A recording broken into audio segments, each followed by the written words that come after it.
ॐ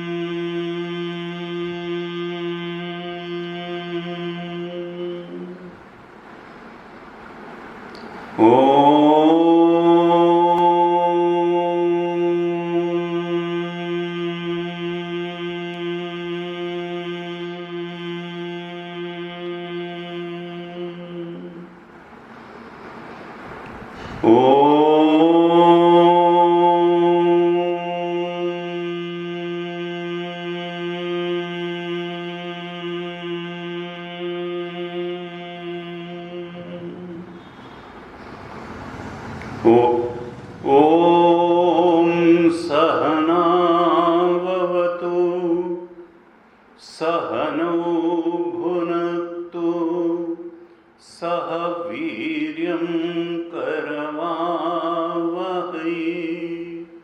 तेजस्विनावधीतमस्तु मा विद्विषावहै।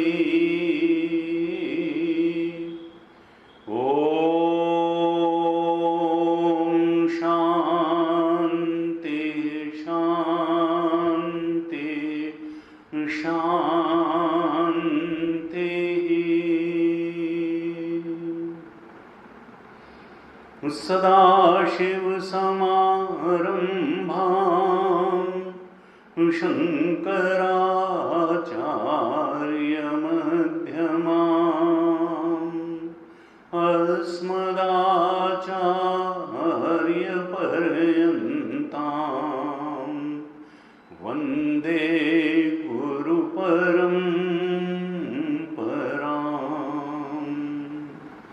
अज्ञानतिमिरान्धस्य ज्ञानाञ्जनशलाकया चक्षुरुन्मीलितं येन तस्मै श्री गुरवे नमः। तस्मै श्री गुरवे नमः। वसुदेवसुतं देवं कंसुचाणूरमर्दनं देवकी परमानन्दं कृष्णं वन्दे जगद्गुरुं। कृष्णं वन्दे जगद्गुरुं।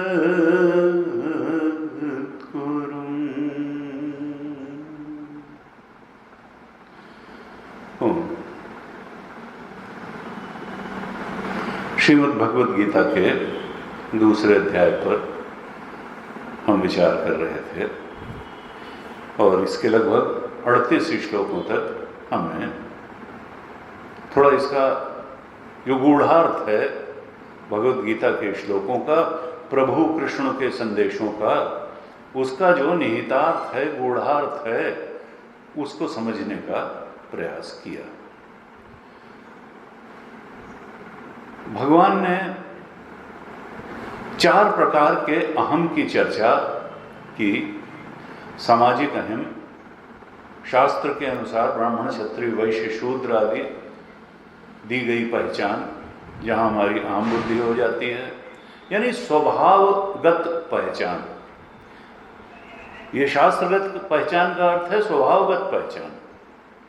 एक व्यक्ति है जो इंडस्ट्री नहीं डाल सकेगा, इंडस्ट्री में काम कर सकता है वो, और जो इंडस्ट्री डाल सकता है वो वैश्य की कोटि में है। कृषि गोरक्ष वाणिज्यम वैश्य कर्म स्वभावजम, वो स्वभाव है उसका, वो उसको कर भी पाएगा और वही कर पाएगा और उसमें उसको अच्छा भी लगेगा। और अगर वो प्रभु की याद में रहते हुए वो स्वधर्म करेगा तो उसकी वासनाओं का क्षय भी हो जाएगा और उसकी यात्रा आत्मोन्मुखी भी हो जाएगी, मनुष्य जीवन कृतार्थता को प्राप्त होगा। तो हमें स्वभाव क्षय करने के लिए स्वधर्म का पालन करना है। गीता ने भी कहेंगी, गीता माता, कि स्वधर्मे निधनम श्रेयो पर धर्मो भयावह। अगर हम किसी इंडस्ट्री में काम करके तनख्वाह लेके जीवन चलाने की सामर्थ्य में है तो वही हमारे लिए सबसे अच्छी चीज है। हमको माला नहीं फेरनी, हमको युद्ध नहीं लड़ना, हमको इलेक्शन नहीं लड़ना। हम अपना उस ढंग से अगर ठीक प्रकार से कर्म करें तो हम अपनी वासनाओं का क्षय कर सकते हैं। अगर हम दूसरे की वासनाओं, दूसरे का परधर्म का पालन प्रारंभ करेंगे तो हमारा स्वभाव वो है नहीं, हमारी आंतरिक स्थिति वो है नहीं, हमारी वासनाएं, तो हम वासनाओं का क्षय करने के बजाय और वासनाओं को इकट्ठा कर लेंगे। इसीलिए गीता ये कहती है पर धर्मो भयावह। दूसरे का धर्म चाहे जितना श्रेयस्कर हो, उसका पालन वासनाओं को बढ़ाने वाला होगा, वासनाओं को क्षरित करने वाला नहीं होगा। इसलिए हमको अपने स्वभाव को क्षय करने के लिए जो हमारी सामर्थ्य है, जो हमारा स्वभाव है, उसी को वर्ण का नाम दे दिया गीता ने। चातुर्वर्ण मया सृष्टा गुण कर्म विभागशः। भगवान ने कहा कि ये मेरे द्वारा रचित वर्ण हैं, ये कोई समाज के द्वारा रचित नहीं है। ये तो हैं ही, किसी भी समाज में ये 4 प्रकार के लोग पाए जाएंगे। कुछ होंगे जिनको इंटेलेक्चुअल लाइफ लीड करना, जिनको भगवत चरण आत्मोन्मुखी जीवन ही पसंद होगा। कुछ लोग होंगे जिनको कि पोजीशन और प्रेस्टीज और समाज की भलाई के काम यही अच्छे लगेंगे, वो क्षत्रिय हैं। और कुछ लोग प्रोडक्शन में जाएंगे, वैश्य हैं, और कुछ सेवा का कार्य करेंगे। तो ये एक भगवान ने कहा ये नेचुरल डिवीजन है, ये मेरे द्वारा किया गया विभाग है, ये किसी के ऊपर थोपा नहीं गया है, ये स्वभाव की ही अभिव्यक्ति है। मुख्य रूप से 4 प्रकार के स्वभाव प्राणियों में, मनुष्यों में पाए जाते हैं। तो मया सृष्टम, चातुर्वर्ण मया सृष्टम गुण कर्म विभागशः। और ऐसे ही नहीं बना दिया है, गुण और कर्मों के अनुसार इनको बनाया गया है। क्योंकि गुण जब होंगे, त्रिगुण की स्थिति जैसी होगी, स्वभाव जैसा होगा, वासना की स्थिति जैसी होगी, वैसा ही कर्म करने की स्वाभाविक प्रेरणा होगी, क्षमता होगी, और वही करने से उन्नति भी है। केवल कर्म का अप्रोच बदलना है, कर्म नहीं बदलना है। कल भी हमने चर्चा की थी कि शबरी झाड़ू लगाते हुए ही बोध को प्राप्त हो गई, और कबीर जुलाहा थे, कपड़ा बुनते हुए ही हो गए, और रैदास चर्मकार थे और वो अपने जूता सिलने, जूता बनाने का काम करते हो। काम कोई छोटा बड़ा नहीं है, काम के प्रति अप्रोच से अंतर आता है। प्रभु के स्मरण में रहते हुए जो भी स्वाभाविक रूप से परिस्थिति हमारे सामने आई है, और उसमें जो भी सामर्थ्य हमको प्राप्त है, कैपेबिलिटी प्राप्त है, क्षमता प्राप्त है, उसका बिल्कुल अच्छे ढंग से उपयोग करना प्रभु की प्रीति के लिए, फल की प्राप्ति के लिए नहीं, प्रभु की प्राप्ति के लिए, प्रभु की प्रसन्नता के लिए। अगर हम उसी सामर्थ्य से प्राप्त कार्य ही करने लगेंगे, अंतःकरण शुद्ध, पवित्र और निर्मल हो जाने लगेगा। शबरी को वशिष्ठ का काम करने की जरूरत नहीं थी, कबीर को पुरोहिती करने की जरूरत नहीं थी। कपड़ा बुनते बुनते ही मुक्त हो गए, जनक को वशिष्ठ बनने की जरूरत नहीं थी। वो अपना राज कार्य करते करते उसी बोध को उपलब्ध हो गए जिस बोध को वशिष्ठ पुरोहिती का कार्य करके उपलब्ध हुए, जिसको कबीर कपड़ा बुन के उपलब्ध हुए, रैदास जूता गांठ के हुए, शबरू झाड़ू लगाकर उपलब्ध हुई। यह है आध्यात्मिक साम्यवाद। इससे बड़ा कोई साम्यवाद नहीं है। इसीलिए भगवान ने कहा स्वधर्मे निधनम श्रेयो पर धर्मो भयावह। स्वधर्म का पालन ही गीता का संदेश है, और वह कर्म फिर हमारे भोग का साधन नहीं बन जाएगा, हमारी मुक्ति का साधन बन जाएगा। तब हम अगर प्रभु की प्रीति के लिए कर्म करेंगे तो हम कर्म योगी बनेंगे, और अगर फल पर दृष्टि रखते हुए फल प्राप्त करके उसका भोग करेंगे, यही दृष्टि रखते हुए कर्म करेंगे, तो हम कर्म भोगी होंगे, हम कर्म योगी नहीं होंगे। तो गीता का संदेश क्या है कि हे मनुष्य, तुम कर्म भोगी के स्तर से ऊपर उठ जाओ। ये फल के भोग के लिए कर्म मत करो, तुम तो अपने कर्म को योग बना दो, अपने कर्म को पूजा के फूल बना दो। स्वकर्मा तमभ्यर्च्य सिद्धिम विन्दति मानव। 18वें अध्याय के 46वें श्लोक में भगवान ने अपने उपदेश का समापन करते करते हुए से कहा कि यतः प्रवृत्तिर्भूतानां येन सर्वमिदं ततं स्वकर्मणा तमभ्यर्च्य सिद्धिम विन्दति मानव।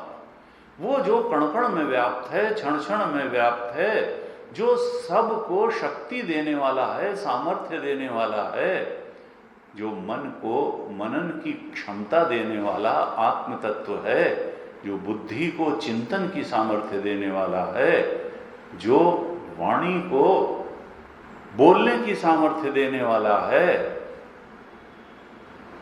ऐसे उस सर्वव्यापी तत्व, आत्म तत्व, ब्रह्म तत्व, कृष्ण तत्व को जब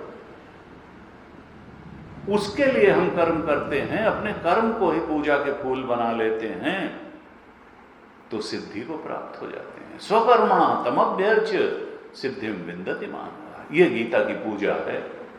गीता कहती है कि केवल थोड़ी देर 15-20 मिनट पूजा करने से तुम्हारे कर्तव्य की इतिश्री नहीं हो जाती, क्योंकि कर्तव्य तो आपका 24 घंटे रहता है। इस शरीर के प्रति भी कर्तव्य है, कब सोना है, कब जागना है, कितना सोना है, कितना खाना है, क्या नहीं खाना है, क्या सुनना है, क्या करना है। युक्ताहार विहारस्य युक्त चेष्टस्य कर्मसु युक्त स्वप्नावबोधस्य योगो भवति दुःखः।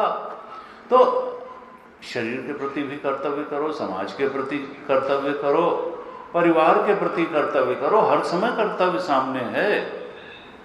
स्वकर्मणा तमभ्यर्च्य, अपने कर्मों से उसकी अर्चना करने लगो। 24 घंटे तुम्हारे अर्चना वाले ही बन जाएंगे, भोग वाले के लिए तो समय ही नहीं रहेगा।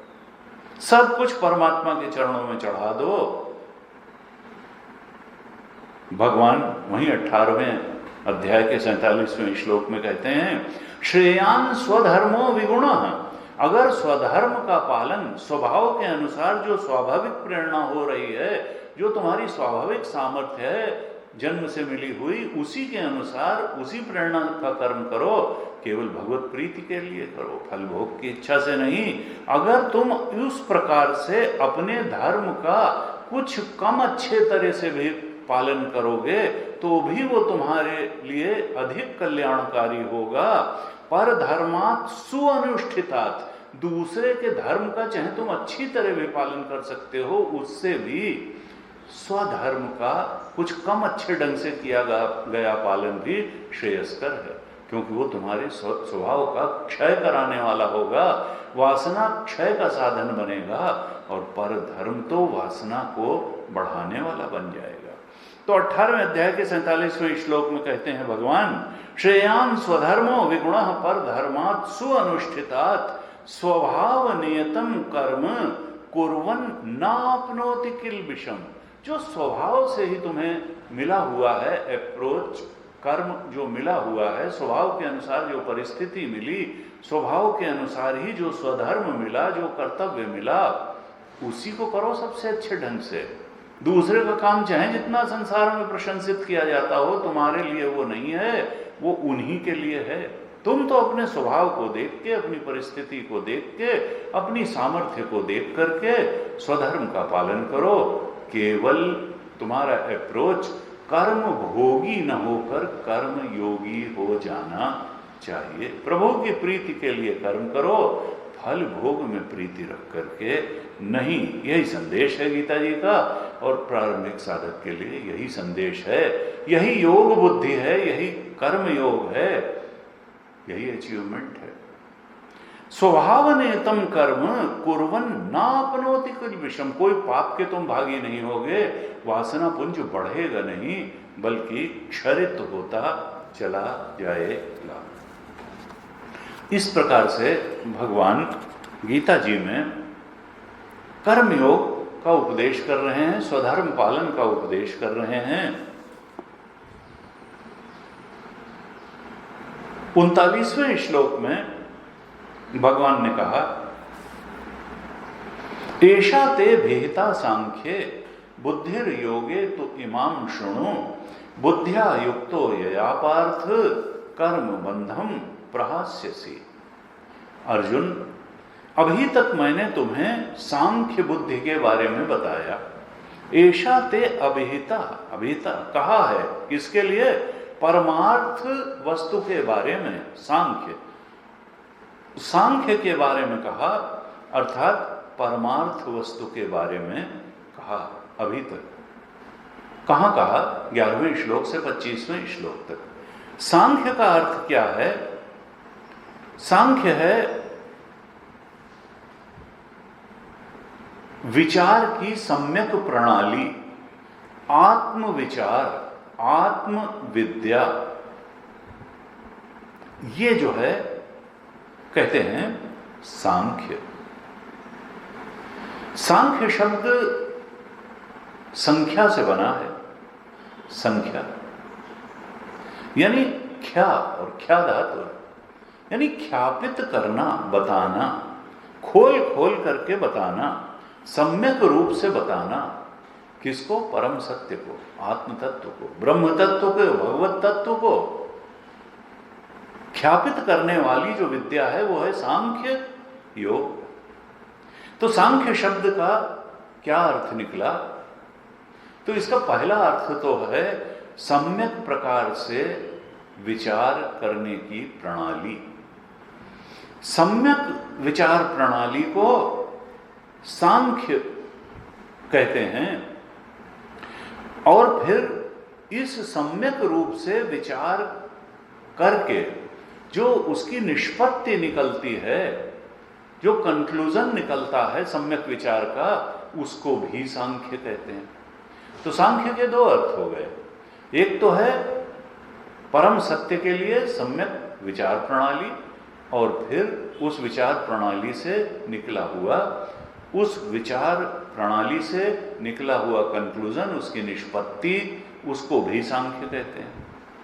और एक तीसरा अर्थ भी सांख्य का कर सकते हैं कि ये जो पहले क्या होगा? सम्यक विचार होगा। कोई सद्गुरु के मुख से उस विचार प्रणाली का श्रवण होगा, फिर स्वयं भी विचार होगा सम्यक रूप से। क्योंकि ये विचार करना और विचार न करना, यही बंधन और मोक्ष के बीच में अंतर है। भगवान शंकराचार्य ने विवेक चूड़ामणि में बहुत ही स्पष्ट रूप से कहा कि अविचार कृतो बंधः विचारेण निवर्तते। अविचार के कारण ही सारा बंधन है, और विचार करने से ही इस बंधन की निवृत्ति हो जाएगी, मुक्ति हो जाएगी बंधन से। और इसीलिए माया को विचार पसंद नहीं है। और जो लोग संसार को ही सत्य मान करके बैठे रहते हैं, उनको भी गीता सुनना पसंद नहीं आता कि हमारा सब बिगड़ जाएगा। इसमें तो वैराग्य की बात कही, इसमें तो अभ्यास की बात कही, इसने तो कहा कि फल भोग की इच्छा से कर्म ही मत करो। अरे फिर हम कर्म करेंगे ही क्यों? इस तरह की रॉन्ग कंक्लूजन, गलत निष्पत्ति लेकर के लोग बचते हैं सत्य को स्वीकारने से। अरे और अच्छा कर्म करोगे। हनुमान जी की अगर कोई अपनी इच्छा नहीं थी, भरत जी अगर राम जी के ही कहने से जीवन जी रहे, तो उन्होंने तुमसे कम अच्छा कर्म किया, या उनको कम शांति मिली, कम सुख मिला, कम तृप्ति मिली। गुरुदेव ने इतना काम किया, डिवाइन विल से ही किया, कोई उन्होंने अपने भोग पदार्थों के लिए, फल भोगने के लिए नहीं किया, तो तुमसे कम कर्म किया, या वो कम शांति उनको मिली या कम सुख मिला। इस तरह से भटकते रहना, धारणाओं को सत्य मान करके बैठे रहना और सत्य से मुंह चुराते रहना, ये कमजोर मनुष्य की निशानी है। जो इसीलिए कहा नायम आत्मा बलहीन लभ्या, जो कमजोर है, जो बलवान नहीं है, जो सत्य को न स्वीकार कर पाता है न धारण कर पाता है, उसको ये आत्मदेव उपलब्ध नहीं होते, यद्यपि वो स्वरूप है। तो यहां पर कहा कि देखो अर्जुन, मैंने तुम्हें सांख्य बुद्धि के बारे में दी। बुद्धि की बात है, हमने कल भी चर्चा की थी कि पूरी गीता में बुद्धि को ही बदलने का प्रयास है। भगवान ने कुछ नहीं किया अर्जुन के साथ, केवल उसकी बुद्धि बदल दी। वो जो धारणा से ग्रस्त बुद्धि थी, अजीब अजीब सी कल्पनाएं लेकर उनको सत्य मान करके बैठा हुआ था और उस कारण तमाम शोक के समुद्र में डूबा चला जा रहा था, भगवान ने उसकी बुद्धि पर प्रहार किया, उसके कर्म पर नहीं, और फिर कर्म भी ठीक हो गया उसका। जब बुद्धि ठीक हो गई तो अप्रोच ठीक हो गया, उसकी जीवन दृष्टि ठीक हो गई और फिर कर्म भी ठीक हो गया, और वो शोक कहाँ चला गया कुछ पता ही नहीं लगा। तरति शोकम आत्मवित्, वो शोक के पार चला गया, वो भय के पार चला गया। वो जो दुष्कर्म को ही सत्कर्म मान के बैठा जा रहा था, उस दुष्कर्म से भी निवृत्ति हो गई, अपने क्षत्रिय धर्म में लग गया। तो यहां पर कहा, अर्जुन मैंने तुमको सांख्य बुद्धि के बारे में बता दिया, जो सम्यक विचार की प्रणाली है, सम्यक जो विवेक है, वो मैंने दूसरे अध्याय में ही 11 से 25 श्लोक तक बता दिया। और ये सांख्य बुद्धि, इसका शुभ फल क्या होता है कि इससे सांख्य बुद्धि, सम्यक विचार प्रणाली अगर आ जाए, बुद्धि हमारी सांख्य बुद्धि बन जाए, तो आत्म अनात्म विवेक करने की क्षमता हमें आ जाएगी। आत्मा क्या है, अनात्मा क्या है, इसका विवेक हो जाएगा, और ये विवेक होने से हम आत्मा को सत्य पहचान लेंगे और अनात्म को मिथ्या भी पहचान लेंगे। और अनात्म को मिथ्या पहचानते ही फिर न तो उसमें मोह का कोई कारण रह जाएगा, न उसके शोक का कोई कारण रह जाएगा। सपने होए भिखारी नृप, रंक नाक पति होए, जागे लाभ ना हानि कछु, तिमि प्रपंच जी जोए। ये जागृत अवस्था वैसे ही छाती पे सवार होकर के बैठी है जैसे स्वप्न के समय स्वप्न की अवस्था बिल्कुल हमारे मन पर प्रभावी होकर के बैठ जाती है, और हम वहाँ के सुख दुख को, वहाँ के अपने पराये को बिल्कुल अपना सुख दुख और अपना पराया मानते हैं। जागने के बाद मालूम होता है कि सब झूठा था। ऐसे ही आत्मा में जागरण के बाद ये यहाँ राजा हो जाओ और चाहे रंक बने रहो, हानि हो जाए चाहे लाभ हो जाए, सुख मिले दुख मिले, जय मिले पराजय मिले, ये तो स्वप्न होता है। लेकिन ये कब मालूम पड़ेगा? सपने से तो जागने की एक नेचुरल स्टेट है, तो अवेकनिंग स्टेट में आते ही जो ड्रीम स्टेट है वो झूठी थी ये मालूम पड़ जाती है। लेकिन जागृत अवस्था से आत्मा में जागने के लिए साधना का ही मार्ग है, विचार का ही मार्ग है, गीता द्वारा दिखाया गया सन्मार्ग ही जब हम चलेंगे तभी आत्मा में जागरण होगा, और तभी हम जान पाएंगे कि जागृत उतनी ही झूठी है जितना स्वप्न झूठा था। जब हम स्वप्न में खड़े होकर के देखते थे तो स्वप्न सच्चा था, जब हम जागृत में खड़े होकर के देखते हैं तो कई लोग झगड़ा करने को तैयार हो जाते हैं कि नहीं नहीं जागृत सच जब तक है तब तक तो है, ये तब भी नहीं है। स्वप्न जब दिखाई दे रहा था और सच्चा लग रहा था तब भी वो नहीं था, बस हम चूंकि स्वप्न में खड़े होकर स्वप्न देख रहे थे इसीलिए वो सच्चा लग रहा था।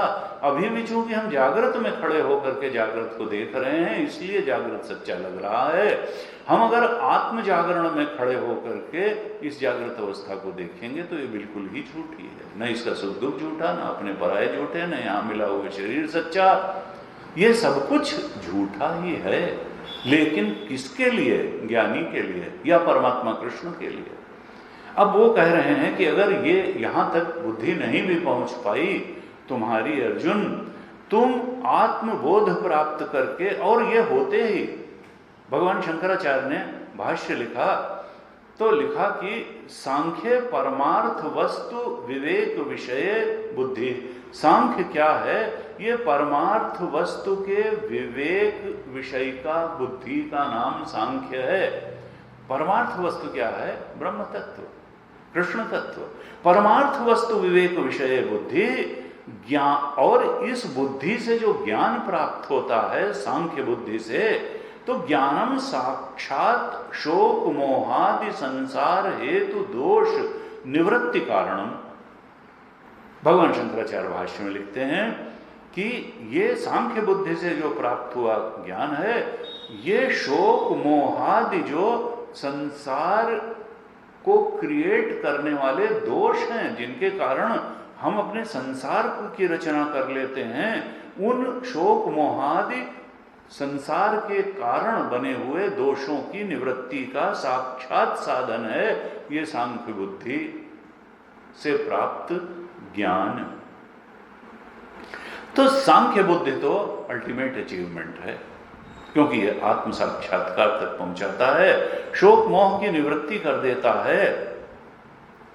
लेकिन यहां तक पहुंचना, इसके लिए एक सीढ़ी चाहिए।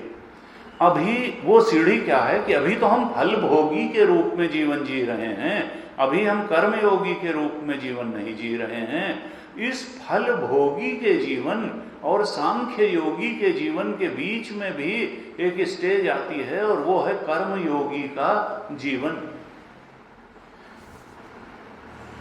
कर्म योगी का जीवन फल भोगी के जीवन से पहले हम कर्म योगी के जीवन में जाएं, और तभी सांख्य योगी के जीवन तक हमारी उन्नति हो सकती है।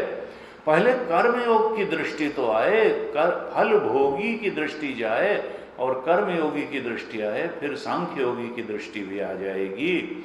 और अगर हम कर्मयोगी बने बिना सीधे सांख्य योगी बनने का प्रयास करेंगे, तो भगवान कृष्ण ने 5वें अध्याय के 6ठे श्लोक में सावधान किया मनुष्यों को, साधकों को, कि संन्यासस्तु महाबाहो दुखम आप्तुम अयोगता। जो सांख्य योग है वो तो सब कुछ को छोड़ के ही पाया जाएगा और सब कुछ को छुड़वा देगा। वो जो सांख्य है, वो अगर हम उसको पाने का प्रयास करेंगे और कर्म योग में गए बिना, तो वो दुख का कारण बनेगा। हमारी आसक्ति संसार में रखी रहेगी और हम निवृत्ति मार्ग लेकर के और सांख्य दृष्टि धारण करने का प्रयास करेंगे, उस प्रयास में सफल नहीं होंगे। इसलिए कहा संन्यासस्तु महाबाहो दुखम आप्तुम अयोगता। कर्म योग की बीच की स्टेज बहुत महत्वपूर्ण है। और योग युक्तो मुनिर ब्रह्म नचिरेणाधिगच्छति। जो कर्मयोगी बन करके फिर सांख्य योगी बनता है, वो उस ब्रह्म बोध को बहुत शीघ्र ही प्राप्त हो जाता है। तो यहां 39वें श्लोक में भगवान कह रहे हैं कि हमने अर्जुन तुमको सांख्य बुद्धि के बारे में बता दिया। ये जो सांख्य बुद्धि है, इसकी पराकाष्ठा क्या है, इसकी अंतिम निष्पत्ति क्या है? अयम आत्मा ब्रह्म, यह आत्मा ही ब्रह्म है। और सांख्य का अर्थ फिर क्या हुआ कि आत्मा ही सत्य है, आत्मा ही यथार्थ वस्तु है, एक चेतन का ही पसारा है। तुलसीदास चिद विलास जग बूझत बूझत बूझे, साधो कही न जाए का कहिए। सांख्य का अर्थ है आत्मा का याथात्म्य। और सांख्य की अंतिम निष्पत्ति क्या है कि ये आत्मा ब्रह्म है। वो अविनाशी है, उसका अनादि नहीं, वो अनादि है और वो अनंत है। अविनाशी तो तद्विद्धि येन सर्वमिदं ततम। विनाशम अव्ययस्यास्य नहीं कश्चित कर्तुम अर्हसि। कोई इसका विनाश नहीं कर सकता है, और ये तो सब में समाया हुआ है, सबका प्रकाशक है और सबका अधिष्ठान है। आत्म तत्व, यही सांख्य का अर्थ है। सांख्य का दूसरा अर्थ है सम्यक विचार प्रणाली, और उससे उस आत्म तत्व तक पहुंच जाना। और वो मैंने तुमको बता दिया 11-12 से 25 श्लोक तक। ऐशा थे अभिहिता सांख्ये। और इस सांख्य योग के बाद अब अर्जुन तुम एक और विषय मेरे से सुनो। बुद्धिर योगे तो इमाम शुणु। अब तुम योग बुद्धि के बारे में मुझसे सुनो। बुद्धि योग के, सांख्य बुद्धि के विषय में मैंने बता दिया, अब तुम योग बुद्धि के बारे में मुझसे सुनो। और फिर थोड़ा स्तुति करते हुए कहते हैं योग बुद्धि की, कर्मयोग की, कि बुद्धिया युक्तो यया पार्थ, इस कर्म योग या योग बुद्धि से युक्त होकर के पार्थ, इसका शुभ फल क्या होगा कि कर्म बंधम प्रहास्यसि, ये जो कर्म के बंधन में तुम पड़े हुए हो, धर्म अधर्म रूप कर्म के बंधन में जो ये तुम्हारा जीव चेतन जकड़ा हुआ है, ये बंधन को ये कर्मयोग, ये योग बुद्धि नाश कर डालेगी। प्रहास्यसि, उससे तुमको मुक्त कर देगी, इसका नाश कर देगी ये योग बुद्धि, कर्म बंधन का नाश कर देगी। और कर्म का ही तो बंधन है, और बंधन का है जन्म जन्मांतर से हमने कर्म किए हैं और उनका संस्कार वासना रूप में अनुकूल प्रतिकूल हमारे अंदर संचित कर्म के रूप में पड़ा हुआ है। वो संचित कर्म का ही बंधन है जिससे फिर से प्रारब्ध कर्म बनता है और हम शरीर पे शरीर धारण करते हैं उन प्रारब्ध कर्मों का क्षय करने के लिए। तो कहा कि कर्म बंधम प्रहास्यसि, यज्ञार्थात ये यज्ञ कर्म है, यही कर्मयोग यज्ञ कर्म है, जिसको तीसरे अध्याय में भगवान बताने वाले हैं कि अर्जुन यज्ञार्थात कर्मणोन्यत्र लोकोयम कर्म बंधना, लोक तो कर्म का बंधन है। वासना से कामना उपजती है, कामना से कर्म होता है, कर्म से परिस्थिति मिलती है, परिस्थिति का भोग होता है, भोग से फिर वासना संस्कार बनते हैं और उनसे फिर कामना उपजती है, उससे फिर कर्म होता है, उससे फिर परिस्थिति मिलती है, उससे फिर भोग होता है। भोग होने से अनुकूल या प्रतिकूल, सुख मिला तो सुखद वासना, दुख मिला तो दुखद वासना, और इसी चक्र में तो कर्म चक्र में जीव अनादिकाल से फंसा हुआ है। इस कर्म चक्र से निकलने का, इसको तोड़ने का साधन क्या है? भगवान कहते हैं योग बुद्धि। इस योग बुद्धि से युक्त हो करके, फिर ध्यान रहे, ये कोई कर्म की बात नहीं है, भगवान कोई कर्म की लिस्ट नहीं दे रहे हैं, अप्रोच बता रहे हैं कि जो भी कर्म है तुम्हारा, जो भी सामर्थ्य है तुम्हारी, जो भी प्राप्त परिस्थिति है, उसमें बस अप्रोच बदल दो। फल भोगी की बजाय तुम प्रभु प्रेम पर दृष्टि रखते हुए कर्म करो। फल प्रेमी न बनो, प्रभु प्रेमी बनो। प्रभु प्रेमी बन करके जो भी तुम कर्म करोगे, कर्म बंधन प्रहास्यसि, वो कर्म बंधन को नाश करने वाला बन जाएगा। तो यहां पर योग का अर्थ क्या हुआ? योग का अर्थ है कर्म विज्ञान। योग बुद्धि का अर्थ है वो बुद्धि जो कर्म की बारीकी को समझा देती है। क्योंकि हम कर्म तो बहुत करते हैं, दिन रात कर्म ही तो करता है, जीवन भर कर्म ही तो करता है व्यक्ति, लेकिन वो कर्म की साइंस को नहीं समझ पाता। वो तो फलेच्छा से कर्म करता है, फलाग्रह से कर्म करता है, फल की ओर देखता हुआ कर्म करता है। और गीता की दृष्टि क्या है, आध्यात्मिक दृष्टि क्या है कि फलेच्छा से, फलाग्रह से, फल की ओर देखते हुए कर्म करना आध्यात्मिक दृष्टि से एक बहुत बड़ा अपराध है। और गुरु जी कहते थे यह प्रभु के प्रति की गई बेअदबी है कि प्रभु ने तुमको शरीर दिया, प्रभु ने तुमको परिस्थिति दी और तुमने परिस्थिति को ज्यादा बड़ा समझ लिया और परिस्थिति भेजने वाले की तरफ तुम्हारा ध्यान ही नहीं है, उसको छोटा समझ रहे हो। प्रभु ने तुमको कर्म करने की सामर्थ्य दी तो प्रभु की याद में कर्म करो, फल की याद में नहीं। प्रभु में किया गया तुम्हारा जो अविश्वास है, ये अभक्त का आचरण है और ये हमारी कमजोरी है। हम अगर उस परमात्मा जिसने शरीर दिया, जिसने कर्म करने की ताकत दी, जिसने परिस्थिति दी, जिसने इतना उन्नत विवेक दे दिया, उस परमात्मा की तरफ ध्यान दिए बिना हम केवल फल की ओर ध्यान दे के ही कर्म करते हैं, तो हम उस पैदा करने वाले के प्रति बेअदबी करते हैं। अगर हम अपने पिता के प्रति भी बेअदबी करें तो वो बहुत प्रेम हमसे नहीं करेगा। उस परम पिता जिसने सब कुछ दिया है, उसके प्रति हम शंका करें और बेअदबी करें इस तरह से फलाग्रही होकर के और प्रभु प्रेम के आग्रही न हो करके, तो हम अभक्त हैं, हम भगवान से विमुख हैं। लेकिन भगवान क्या हैं? भगवान तो अखिलांतरात्मा हैं, हमारी अंतरात्मा बन करके बैठे हुए हैं। वो फिर भी हमारी ऑक्सीजन बंद नहीं करते।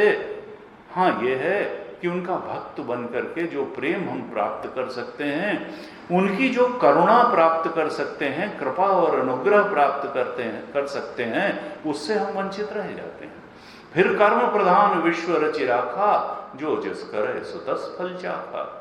जैसा करोगे वैसा भरोगे।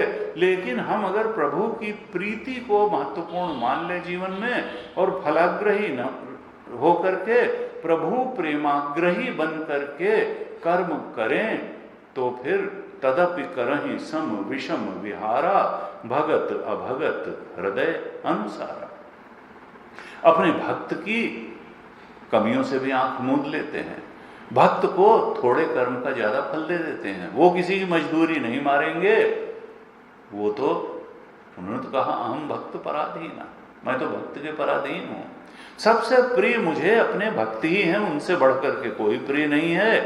लेकिन हम भक्त कब होंगे? जब हम फल से प्रेम न करके भगवान से प्रेम करेंगे। भगवान की प्रसन्नता किस चीज में बढ़ती है, ये ध्यान रख करके अगर हम कर्म करेंगे तभी हम प्रभु प्रेमी कहलाएंगे। कुछ औपचारिक कर्म कांड कर लेने से 10, 20, 25 मिनट हम कोई बहुत बड़े प्रभु प्रेमी अपने को नहीं सिद्ध करेंगे। तो ये एक, अब भगवान अर्जुन को सांख्य बुद्धि के उपदेश के बाद योग बुद्धि का उपदेश कर रहे हैं। तो ये जो योग बुद्धि है या कर्म योग है, ये दोनों सिनोनिम हैं, पर्यायवाची हैं। ये अगर हम कर्म योग की साइंस को समझ करके, इसके विज्ञान को समझ करके, कर्म विज्ञान को समझ करके कर्म करना प्रारंभ करते हैं, तो हमारा कर्म ही हमको प्रभु से जोड़ने का साधन बन जाता है। यही कर्मयोग की बारीकी है कि जो कर्म जीव को प्रभु से जोड़ने का साधन बन जाए, उसी को तो कहते हैं कर्मयोग। और नहीं, अगर फलाग्रही होकर के करेंगे तो प्रभु से दूर ले जाने का साधन बन जाएगा। ये इतना महत्वपूर्ण हो जाता है वही कर्म, जब वो कर्म भोग का कर्म न बन करके योग का कर्म बन जाता है। तो कर्म जो है, अगर वर्तमान में हमें कोई कष्टजनक प्रतिकूल परिस्थिति मिली है, तो यह भी हमारे कर्मों का ही परिणाम है, कोई और इसके लिए दोषी नहीं है। ये जो हम भाग्य मान करके चलते हैं कि डेस्टिनी है, नहीं, वो डेस्टिनी पूर्व जन्म। योग वाशिष्ठ में बहुत स्पष्ट रूप से कहा कि हे राम, वशिष्ठ कहते हैं आज जो तुम्हें भाग्य के रूप में मिला है और नजर आ रहा है, वो पूर्व जन्मों में किया गया कर्म ही है जो इस जन्म में भाग्य के रूप में मिल जाता है। और इस जन्म में किया हुआ कर्म तुमको आगे भाग्य के रूप में मिल जाएगा। ये भाग्य वाग्य कुछ नहीं है तो कर्म ही है, कर्म ही। और तुम्हारी फ्री विल है, मनुष्य हो, तुम जब चाहो तो फल भोगी के रूप में कर्म करना छोड़ करके प्रभु प्रेमी के रूप में कर्म कर सकते हो। और ये करोगे तो तुम्हारा प्रारब्ध बदल जाएगा। भावे उमैटी से कहीं त्रिपुरारी कर्म बंधन प्रहास्यसी, ये जो धर्म अधर्म रूप कर्म बंधन है, ये कट जाएगा और तुम्हारी बुद्धि इस लायक बन जाएगी कि अब वो सांख्य की सर्वोच्च निष्पत्ति अयम आत्मा ब्रह्म को धारण कर सके। तो ये योग बुद्धि क्या है? ये है उपाय बुद्धि है। योग बुद्धि उपाय बुद्धि है और जो सांख्य बुद्धि है वो उपेय बुद्धि है। हर चैप्टर के अंत में एक वाक्य आता है जिसको पुष्पिका वाक्य कहते हैं, और वहाँ ये ऋषियों द्वारा, ये गीता का पार्ट नहीं है बल्कि संतों ने गीता के गहरे अध्ययन के बाद हर चैप्टर को एक नाम दिया। और कुछ बातें तो कॉमन होती हैं इस पुष्पिका वाक्य में। जैसे श्रीमद् भगवद गीतासु उपनिषत्सु, श्रीमद् भगवद गीता क्या है? ये उपनिषदों का ही सार है। और क्या है? ब्रह्म विद्यायाम, ये भगवद गीता क्या है? ब्रह्म विद्या है। और दूसरी बात बताई, भगवद गीता का विशेषण योग शास्त्र है। तो दो विशेषण दिए, एक तो ब्रह्म विद्या ये है और दूसरा योग शास्त्र है। और फिर कहा श्री कृष्णार्जुन संवादे, और हर चैप्टर का अलग अलग नाम दिया और अध्याय। तो दो बातें विशेषण में कहीं भगवद गीता के हर चैप्टर में कि ये है क्या, इसमें बताया क्या गया है। तो कहा जो योग भगवद गीता में जो बताई गई है विद्या ज्ञान, ये ब्रह्म विद्या है और योग शास्त्र है। तो योग शास्त्र का मतलब क्या है? योग शास्त्र का मतलब है योग बुद्धि, कर्मयोग। इसमें कर्मयोग, योग बुद्धि के बारे में बताया गया है। और ब्रह्म विद्यायाम, ब्रह्म विद्या का मतलब है सांख्य बुद्धि।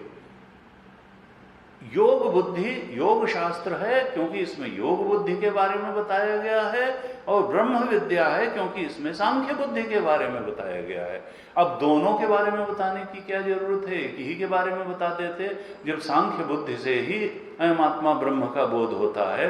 कहा नहीं, एक उपाय है, एक उपेय है। बिना योग बुद्धि में गए, बिना कर्मयोग में गए, प्रभु प्रीति के लिए कर्म किए, एकदम से बुद्धि इतनी शुद्ध पवित्र निर्मल एकाग्र नहीं हो पाएगी कि आत्मा के बोध में शाश्वत रूप से स्थित हो सके।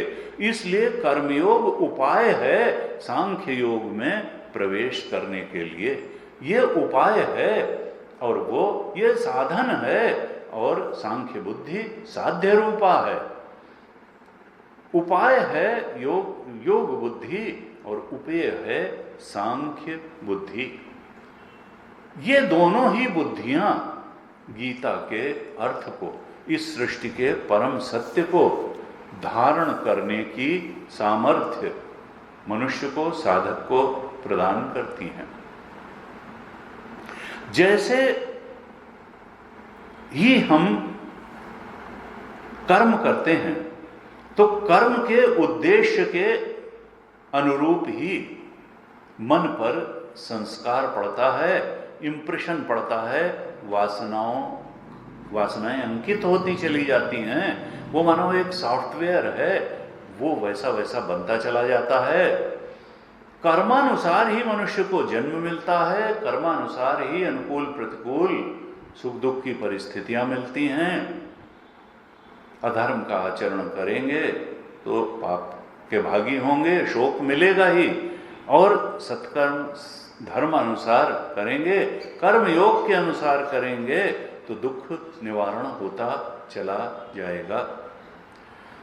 तो बुद्धि, ये बात एक बिल्कुल स्पष्ट कर लेनी चाहिए कि कर्म को कर्मयोग नहीं कहते, बुद्धि को कर्मयोग कहते हैं। कर्म मैटर नहीं करता है, मोटिव मैटर करता है, उद्देश्य मैटर करता है। और कर्म योग में मोटिव क्या है? साधारण कर्म में मोटिव होता है फल, लेकिन कर्म योग में मोटिव क्या होगा? कर्म योग में मोटिव होगा प्रभु की भक्ति, प्रभु की प्रसन्नता। तो केवल मोटिव का अंतर है। कर्म पर जोर नहीं है, मोटिव पे जोर है। बुद्धि को कर्मयोग कहते हैं, कर्म को कर्मयोग नहीं कहते हैं। कर्मयोग में कर्म की प्रधानता नहीं है, दृष्टि की प्रधानता है, बुद्धि की प्रधानता है, मोटिव की प्रधानता है। जिम अमोघ रघुपति कर बाना, एही भांति चले हनुमाना। हनुमान जी का अपना कोई लक्ष्य नहीं है, अपनी कोई शक्ति नहीं है। हनुमान जी का अपना कोई एजेंडा, कोई कर्म ही नहीं, जो भगवान की डिवाइन विल के अनुसार ही पूरा जीवन जी डाला। और बल के भी निधान हैं। अतुलित बलधामम हेम शैलाभदेहम धनुज वन कृशानुम ज्ञानी नाम अग्रगण्यम। अतुलित बल के निधान भी हैं और ज्ञानी नाम अग्रगण्यम भी हैं। और सकल गुण निधानम, सारे गुणों के निधान हैं, आश्रय हैं, संग्रह हैं। सकल गुण निधानम ऐसे हैं। और क्यों हैं? क्योंकि राम भक्त हैं। राम भक्त होने के कारण राम भक्ति ही उनके हृदय में है, हृदय में सीताराम बैठे हैं, और इसलिए वो कर्म योग की भी पराकाष्ठा पर हैं और वो ज्ञान योग की पराकाष्ठा पर भी हैं, वो निकम्मे नहीं हैं। तो ये उपाय रूप है कर्मयोग और उपेय है सांख्य योग।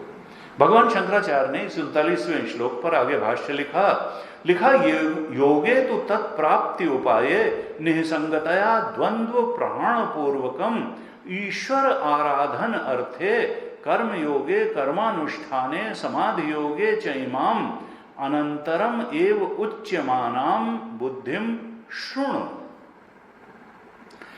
योगे तो तत्प्राप्ति उपाये, इस सांख्य बुद्धि की प्राप्ति के उपाय रूप है ये योग बुद्धि। अर्थात आसक्ति रहित होकर के निसंगतया द्वंद्व प्रहाण पूर्वकम, अर्थात सुख दुख आदि द्वंद्व, जो 48वें श्लोक में द्वंद्व बताए गए थे, उन सुख दुख आदि द्वंद्वों का त्याग करते हुए प्रहाण पूर्वकम और निसंगतया, आसक्ति से रहित होकर के, यानी सुख दुखे समय कृत्वा लाभा लाभो जया जयो। और फिर क्या बताया? ईश्वर आराधन अर्थे, यानी जब हमारे कर्म ऐसे हों कि सुख दुख आदि द्वंद्व में फंसे हुए न हो कि अरे क्या होगा, हारेंगे जीतेंगे, लाभ होगा हानि होगी, सुख मिल जाएगा दुख नहीं, इस चिंता से ऊपर उठ करके, सारे द्वंद्वों से ऊपर उठ करके आसक्ति रहित होकर, आसक्ति किसमें होती है? फल में, फलासक्ति रहित होकर के, और केवल ईश्वर की आराधना के लिए जब हम कर्म करते हैं तो ये ऐसा कर्म योग बन जाता है। फिर ये कर्म भोगी नहीं रह जाते, हम फल भोगी नहीं रह जाते, हम कर्म योगी हो जाते हैं। ये जो ईश्वर आराधन के लिए किए जाने वाले कर्म हैं, ऐसे कर्मयोग के विषय में तुम सुनो। और ये कर्मयोग धारण करने से क्या होगा? तो भाष्यकार ने आगे भाष्य लिखा कि बुद्ध्या यया युक्तो हे पार्थ कर्म बंधम, और कर्म बंधम को एक्सप्लेन करते हैं भाष्यकार कि कर्म एव धर्म अधर्म आख्यो बंध कर्म बंधम कर्म बंध तम।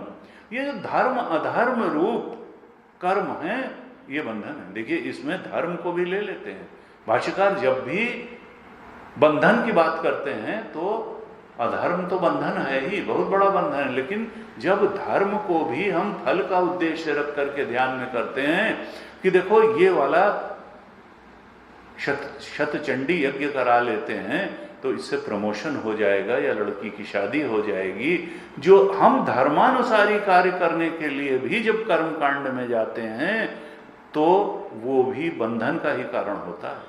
वो धर्माचरण भी बंधन का कारण हो जाता है, क्योंकि हम फल पर दृष्टि रखते हुए ही वो धर्म का कार्य भी करते हैं। इसलिए कहा धर्म अधर्म आख्यो बंध, बंध धर्म और अधर्म दोनों बंधन हैं। इन दोनों धर्म अधर्म कर्मों के बंधन से ऊपर उठाने वाला है कर्मयोग, क्योंकि वो ईश्वर की आराधना के अलावा और किसी फल को ध्यान में रखते हुए नहीं, प्रभु की प्रीति प्रसन्नता ही उस कर्म में, that is the only motive that matters. यहां तो कर्म में प्रभु प्रसन्नता का ही मोटिव लेकर के कर्म किया जाता है। तो अब रुचि बढ़ाने के लिए इस योग बुद्धि की स्तुति करते हैं भगवान कृष्ण कि ये कर्म बंधन प्रहास्यसि, ये तुम्हारे कर्म बंधन का अर्जुन नाश कर डालेगा। जो धर्म अधर्म रूप कर्म बंधन है वो इस योग विषय बुद्धि से अगर तुम युक्त होगे तो धर्म अधर्म रूप कर्म बंधन का नाश हो जाएगा। लेकिन कैसे नाश होगा? क्या ये अकेले नाश कर देगा और ये जो है आत्मबोध करा देगा? कहा नहीं, ईश्वर की कृपा से। फिर ईश्वर ईश्वर प्रसाद निमित्त ज्ञान प्राप्ते है। जब ईश्वर की कृपा के निमित्त से कोई सद्गुरु आएंगे और उनके चरणों में बैठ करके तुम श्रवण मनन निधिध्यासन करोगे, आत्मा का ज्ञान प्राप्त करोगे, तो ज्ञानाग्नि सर्व कर्माणि भस्मसात् कुरुते तथा, तो वो ज्ञानाग्नि ही सारे कर्मों को, बंधन को नाश कर देगी। अर्थात अभी सांख्य बुद्धि तक जाना और उस आत्मज्ञान में प्रतिष्ठित होना शेष रहेगा। ये उपाय रूप है। अभी ईश्वर की कृपा से सांख्य बुद्धि भी प्राप्त होगी और फिर यथैधान से समिद्धोग्नि भस्मसात् कुरुते अर्जुन, जैसे समिधा को अग्नि जला करके नाश कर देती है, तो ज्ञानाग्नि सर्व कर्माणि भस्मसात् कुरुते तथा, वैसे ही ज्ञान की अग्नि, सद्गुरु से प्राप्त गीता और उपनिषद के ज्ञान की अग्नि सारे कर्मों के बंधन को नाश कर दी, जला करके खाक कर देगी। उस ज्ञान प्राप्ति द्वारा तुम कर्म रूप बंधन का नाश कर डालोगे, ये बताया। और यानी मूल में क्या है कि हमारी फलासक्ति यही नचाती है। फलासक्ति की वासना, फल भोग की वासना यही शरीर में लाई है, यही संसार में नचाती है, और शरीर जाने के बाद फिर अगला शरीर भी यही फल भोग की वासना के कारण ही अगला शरीर भी मिलता है। जाने कितने मिलते रहेंगे, और जब तक मुक्ति नहीं मिलेगी, आत्म सत्य को हम सत्य के रूप में नहीं पहचान लेंगे, आत्मानंद को आनंद के रूप में जान नहीं लेंगे, तब तक फिर ये पुनरपि जन्म पुनरपि मरणम, ये संसरण चलता ही रहेगा। हमको ये जानना, मानना, पहचानना और धारण करना चाहिए कि शरीर से शरीर देने वाला बड़ा है, संसार से संसार की रचना करने वाला बड़ा है, इस जीव चेतन से ब्रह्म चेतन बड़ा है। हम अपने आप कुछ कर भी नहीं सकते थे। हमने अपना शरीर माता के गर्भ में खुद नहीं बनाया, हमने ये दुनिया नहीं बनाई। हम ना अपने आप जवान हुए, ना अपने आप बूढ़े हुए, ना अपने आप मरेंगे, ना अगला शरीर मिलेगा। कोई है जो ये सब करने वाला है। कर्म के अनुसार फल देने वाला कौन है? रमण महर्षि ने उपदेश सार में लिखा, कर्तु आज्ञया प्राप्यते फलम, कर्म किम परम कर्म तज्जड़म। अरे कोई महाकर्ता बैठा हुआ है, ये कर्म तो जड़ है। कोई जड़ वस्तु अपने आप बहुत फल के रूप में अपने को मैनिफेस्ट नहीं कर सकती है। कर्म तो जड़ है। कर्म कोई सबसे बड़ी चीज थोड़ा है। सबसे बड़ी चीज तो कर्म को करने की सामर्थ्य देने वाला और कर्म को फल के रूप में परिणत करने वाला परमात्मा है। वो ब्रह्म चेतन, वो भगवत चेतन, वो कृष्ण चेतन सबसे बड़ी चीज है। कर्म सबसे बड़ी चीज नहीं है, क्योंकि कर्म को फल में परिणत करने वाला और बिल्कुल भावना, विवेक, परिस्थिति, मन स्थिति, दबाव, प्रभाव, स्वतंत्र, सब हजार चीजों को देख करके कर्म को फल के रूप में परिणत करना है और किस समय उसका फल देना है वो सब निश्चित करने वाली एक सर्वज्ञ सत्ता है, और उसी को ईश्वर या परमात्मा कहते हैं। रमण महर्षि ने कहा, कर्तु आज्ञा प्राप्यते फलम। ये ऐसे ही नहीं कर्म का फल मिल जाता है।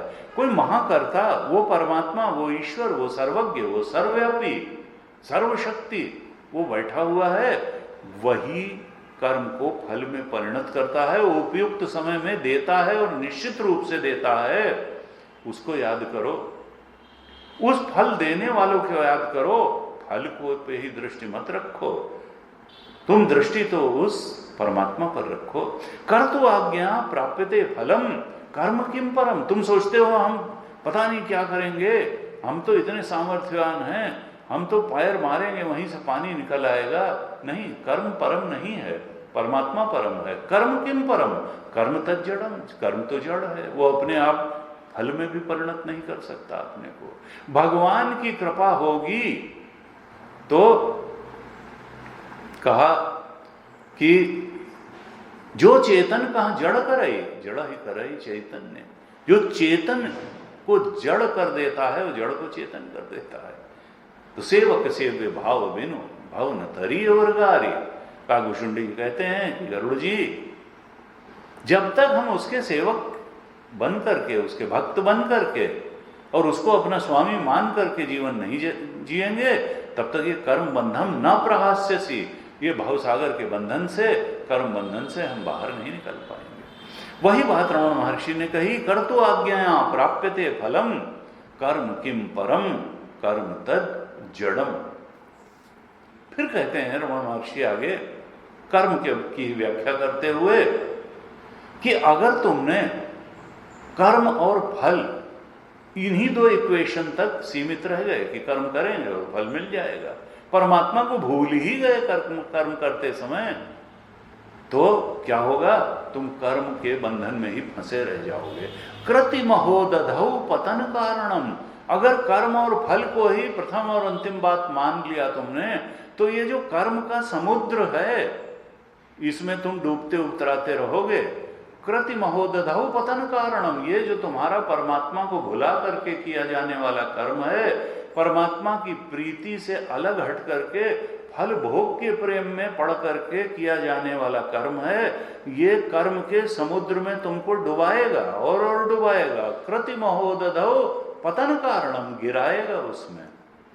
और कहा जो भी इसका फल मिलेगा, भगवान की प्रीति को उद्देश्य में रह करके जो किया गया कर्म है, वो तो महान फल देने वाला है, शाश्वत फल देने वाला है। लेकिन केवल फल पर दृष्टि रख करके किया गया कर्म, ये बहुत थोड़ा और बहुत क्षणिक फल देने वाला ही होता है।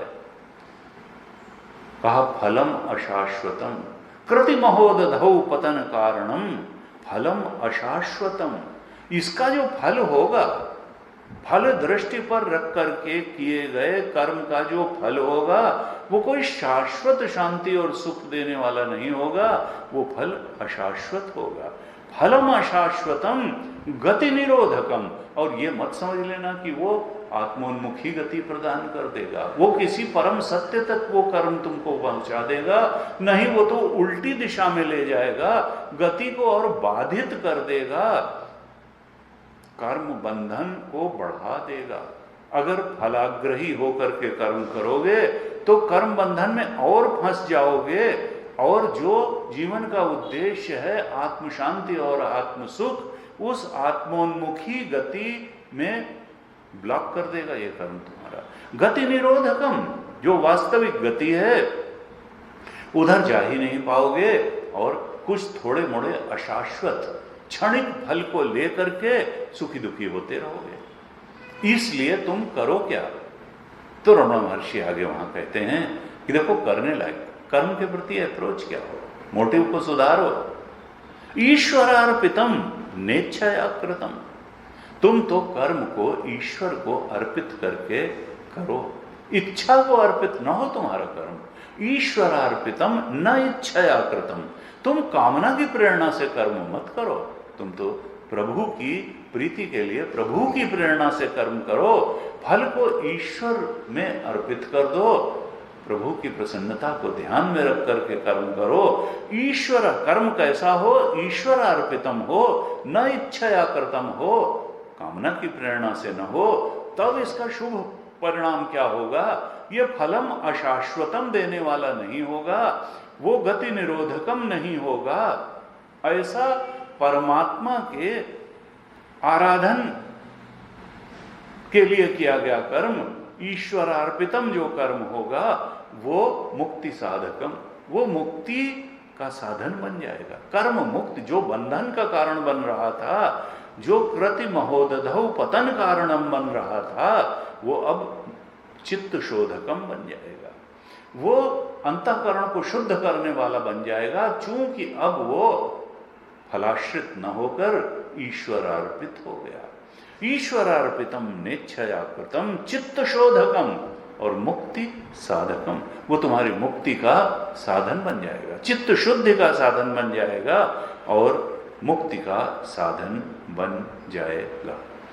तो सूक्ष्म रूप में बात यही है, हमारे सारे ही शास्त्रों में, उपनिषद हो, गीता हो, रमण महर्षि का उपदेश सार हो या रामायण हो, भागवत हो, कि देखो कर्म भोगी नहीं कर्म योगी बन करके जीवन जियो। फलेच्छा से कर्म मत करो, ईश्वर आराधन के लिए कर्म करो।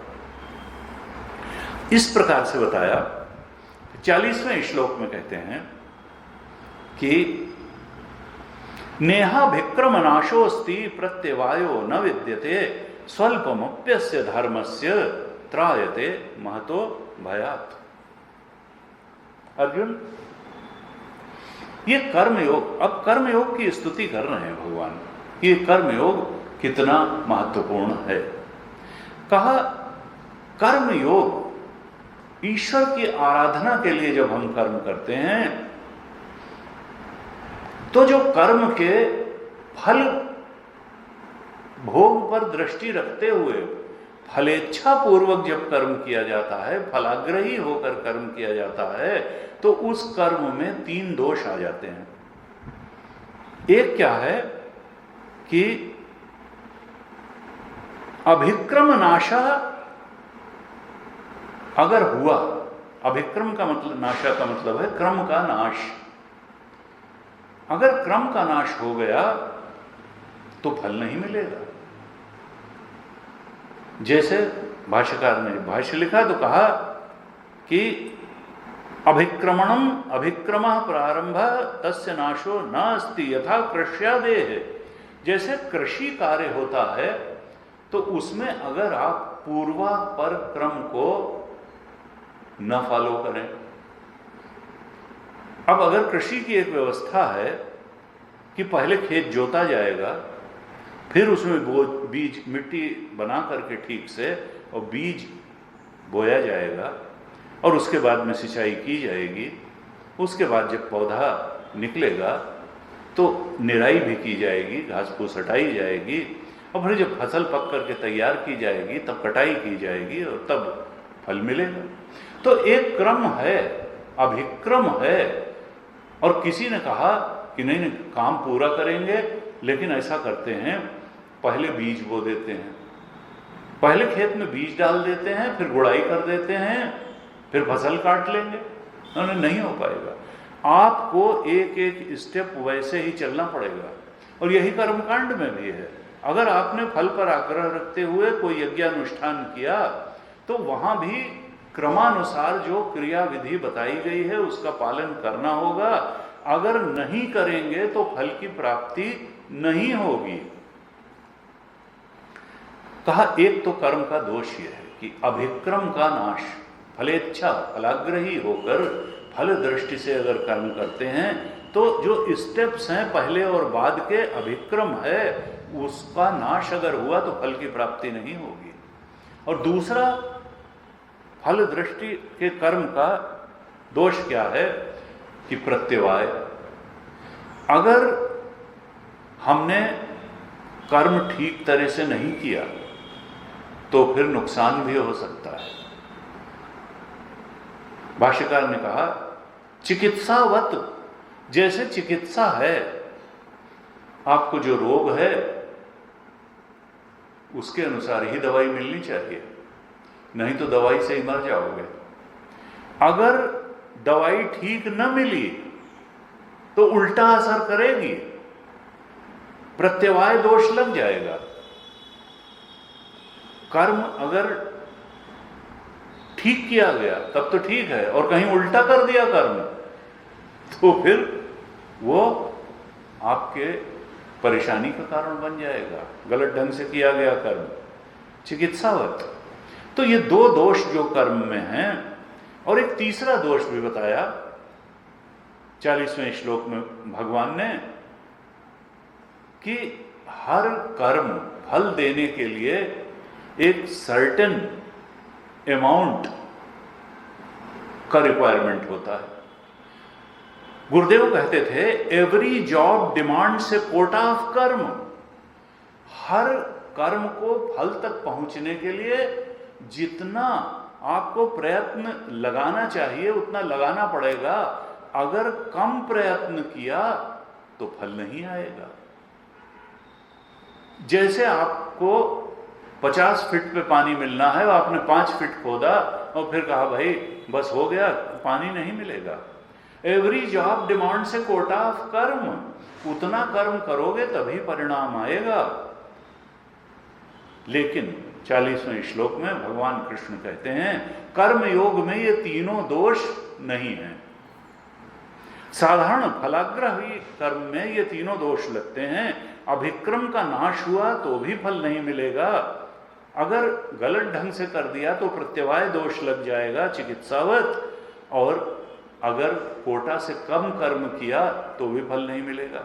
लेकिन कहते हैं इस कर्म योग में न इह अभिक्रम नाशः अस्ति। कर्म योग में अगर भगवान की प्रसन्नता के लिए आपने कर्म किया है तो चाहे बाद वाला पहले किया, पहले वाला बाद में किया, अभिक्रम का नाश भी हो गया। काम आपने भगवान के स्मरण में किया है तो उसका आपको शुभ परिणाम ही मिलेगा। वो आपके चित्त का शोधन करने वाला ही होगा, मुक्ति साधकम ही होगा। भले अभिक्रम का नाश हो जाए, कर्मयोग तो अपना वासना क्षय रूपी चित्त शांति रूपी फल देगा ही देगा।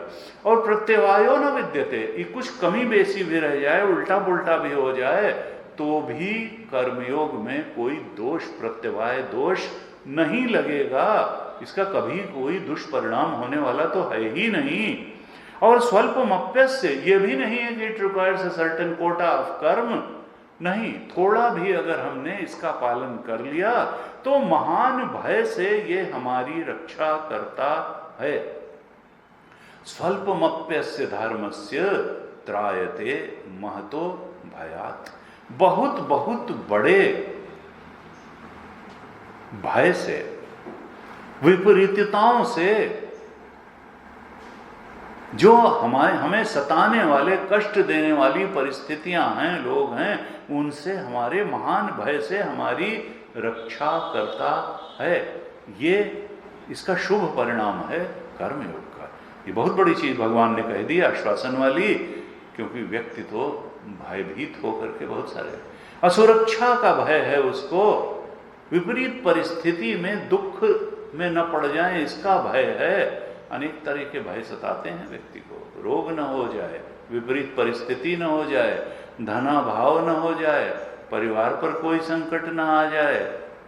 लेकिन कहा त्रायते महतो भयात्, ये जो कर्मयोग है महान भय से रक्षा करने वाला है। अभिक्रम का नाश होने पर भी फलदायी है, प्रत्यवाय दोष लगता नहीं है, थोड़ा भी पालन किया तब भी फल देगा, महान भय से हमारी रक्षा करने वाला है। इसलिए भगवान प्रेरणा दे रहे हैं कि अर्जुन तुम कर्म योगी बनो।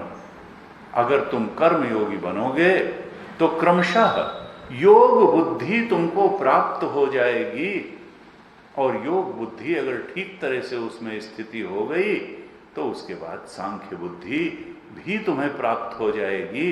और फिर जो सांख्य का अंतिम निष्पत्ति है कि आत्मा ही ब्रह्म है, उस बोध में भी तुम प्रतिष्ठित हो जाओगे। लेकिन तुम्हें प्रथम चरण के रूप में भगवत प्रीत्यर्थ ईश्वर की आराधना के लिए कर्म करना सीखना होगा। मोटिव मैटर्स नॉट कर्म, ये बात बिल्कुल स्पष्ट रूप से समझ लेनी। तो हम इस प्रकार से कामना त्याग पूर्वक कर्मयोग करने की क्षमता धारण करें और सांख्य बुद्धि के परम लक्ष्य आत्मबोध की ओर शीघ्रता से आगे बढ़ें। भगवान हम सब पर कृपा करें। भगवान से इसी प्रार्थना के साथ आज के प्रवचन को यहीं विराम देते हैं। सबका बहुत बहुत धन्यवाद। ओम पूर्णमदः पूर्णमिदं पूर्णात् पूर्णमुदच्यते पूर्णस्य पूर्णमादाय पूर्णमेवावशिष्यते। अवशिष्यते।